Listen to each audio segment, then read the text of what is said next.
Hello everyone, কেমন আছো তোমরা সবাই? আশা করছি প্রত্যেকে ভালো আছো এবং সুস্থ আছো। আর আজকে আমি কোনো ব্লগ ভিডিও নিয়ে আসিনি, কিছু কথা তোমাদের সাথে শেয়ার করার আছে। আমার মনে হলো তোমাদেরকে সব কিছু জানানো দরকার, তাই আজকের ভিডিওটা।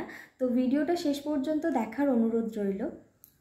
তোমরা যারা আমার ভিডিও দেখো বা আমার লাস্ট কয়েকটা ভিডিও দেখেছো, তারা তো জানোই যে আমার কলকাতায় শিফট করার আমাদের প্রিপারেশন চলছিল। ইনফ্যাক্ট আমি এটাও তোমাদেরকে বলেছিলাম যে আমার নতুন সংসারের যাবতীয় খুঁটিনাটি সমস্ত কিছু তোমাদের সাথে শেয়ার করব, কিন্তু সেটা সব কিছু খুঁটিনাটি শেয়ার করা সম্ভব হয়ে ওঠেনি। তার কারণটা আমি পরে গিয়ে বলছি। আর আজকের ভিডিওটা কিন্তু আমি আমার নতুন ঘরে দাঁড়িয়েই করছি। ইনফ্যাক্ট আমরা শিফটও করে গেছি, আর সেগুলো প্রথম থেকে তোমাদের সাথে শেয়ার করতে পারিনি, কারণ আমাদের ট্রেন ছিল 20শে ফেব্রুয়ারি, আর 21শে ফেব্রুয়ারি দুপুর 1:30 নাগাদ আমাদের দুর্গাপুরে নেমে যাওয়ার কথা ছিল। কিন্তু আমাদের ট্রেন 6.5 ঘন্টা লেট করে নামিয়েছিল। তো বাড়ি ফিরতে ফিরতে আমাদের 10টা সাড়ে 10টা নাগাদ বেজে গেছিলো। কিন্তু 20শে ফেব্রুয়ারি দুপুরবেলার দিকে যখন আমরা রেডি হচ্ছিলাম, ঠিক সেই মুহূর্তে আমাদের কাছে ফোন যায় কি আমার ঠাকুমা, মানে আমার ঠাকুমা শাশুড়ির শরীর ভীষণ খারাপ, ওনার ব্রেন স্ট্রোক হয়েছে, তো ওনাকে হসপিটালাইজড করা হয়েছে। আর এই খবরটা পাওয়ার পরই আমরা ওখান থেকে রওনা দিই, মানে আমরা রওনা দিচ্ছিলাম আর সেই সময়ই খবরটা গেছিলো আমাদের কাছে। তারপর আমরা আসি, বাড়ি আসার পরের দিনকে আমরা হসপিটালে যাই, ওনাকে দেখে আসি। ইনফ্যাক্ট বাবা মায়েরও এখানে আসার কথা ছিল, ওনারা আসতে পারেননি ঠাকুমার কারণেই। আর উনি ওখানে 23 তারিখে আমরা দেখে 22 তারিখে আমরা ঠাকুমাকে দেখে 23 তারিখে এখানে শিফট করে গেছি। 23 তারিখে আমরা এখানে পৌঁছেছিলাম মোটামুটি সন্ধ্যে 7টা নাগাদ। 24 তারিখ বাদ দিয়ে 25 তারিখের সন্ধ্যার দিক করে, মানে ওই 8টা সাড়ে 8টা নাগাদ আমাদের কাছে ফোন আসে ঠাকুমা এক্সপায়ার করে গেছেন।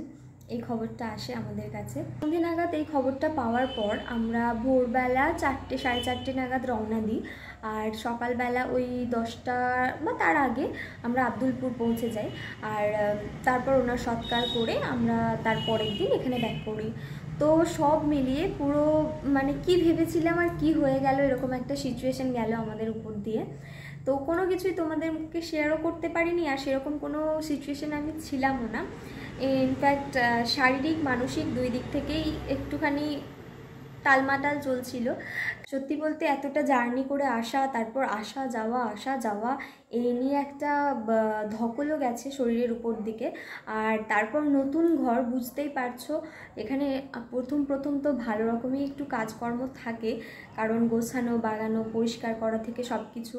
তো আমি সত্যি বলতে সময় দিতে পারিনি। তো পরশুদিন নাগাদ আবারও আমরা বেরিয়ে যাব বাড়ির উদ্দেশ্যে। আর কারণ ঠাকুমায়ের ঘাট শ্রাদ্ধ শান্তি এই সমস্ত ব্যাপারগুলো রয়েছে, সেই সব কিছু সেরে তারপর আমরা আবার ব্যাক করব। আর তারপর চেষ্টা করব তোমাদের সাথে ভিডিও দেওয়ার। কথাই বলে না যে কি থেকে কি হয়ে গেল, আমাদের সাথেও ঠিক সেরকমটাই ঘটলো, জানো তো।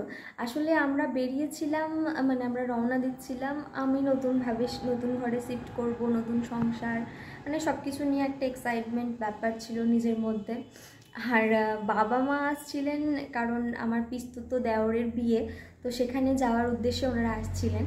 আর তো সব মিলিয়ে একটা হ্যাপি ব্যাপার ছিল, কিন্তু বেরোনোর জাস্ট আগের মুহূর্তটাই থেকেই ব্যাপারটা পুরো উল্টো দিকে টার্ন নিয়ে নিল। ঠাকুমার চলে যাওয়ায় সব কিছুকে এলোমেলো করে দিল। যাই হোক, এই সব কিছুর পরেও ঠাকুমাকে ভীষণ মিস করছি, ইনফ্যাক্ট মিস করব। ওনার আত্মার শান্তি কামনা করছি, উনি ভালো থাকুক তারাদের দেশে।